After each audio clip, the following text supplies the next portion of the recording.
हमें दीवार से ना लगाया जाए, दीवार से लगाया गया तो सबसे ज्यादा नुकसान लगाने वालों को होगा। फवाद चौधरी ने खबरदार कर दिया, कहा मुल्क खाना जंगी के करीब पहुंच चुका है। इमरान खान के बगैर पाकिस्तान की सियासत नहीं चल सकती। इमरान खान के सब्र तहम्मुल की वजह से गली मोहल्लों में खून नहीं बह रहा।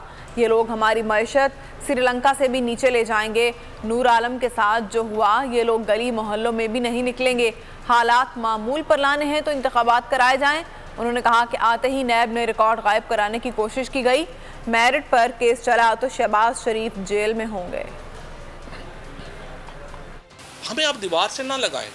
अगर आप दीवार से लगाएंगे बहुत नुकसान होगा। पाकिस्तान की सोसाइटी जो है वो इस वक्त एक बिल्कुल सिविल वॉर के वर्ज के ऊपर है और ये हम नहीं चाहते। आज पाकिस्तान में अगर गली मोहल्लों में लड़ाइयाँ नहीं हो रही हैं, खून नहीं बह रहा है, सिर्फ इमरान खान की और पीटीआई के सब्र और तहम्मुल की वजह से नहीं बह रहा। इमरान खान के बगैर पाकिस्तान की सियासत ही कोई नहीं है। और ये जो हुकूमत जिस तरीके से जा रही है, ये हमारी इकॉनमी को हमें श्रीलंका से भी नीचे ले आएंगे। ये जो इस वक्त जो नूर आलम के साथ हो रहा है, ये इन सारे वजीरों के साथ हो सकता है। ये अपने ये गली में मोहल्ले में निकलने के काबिल नहीं है। इस वक्त मुल्क अवाम की ख्वाहिशों पे चलता है और इसीलिए हम क्या करें, हम कह रहे हैं इलेक्शन करवाएं।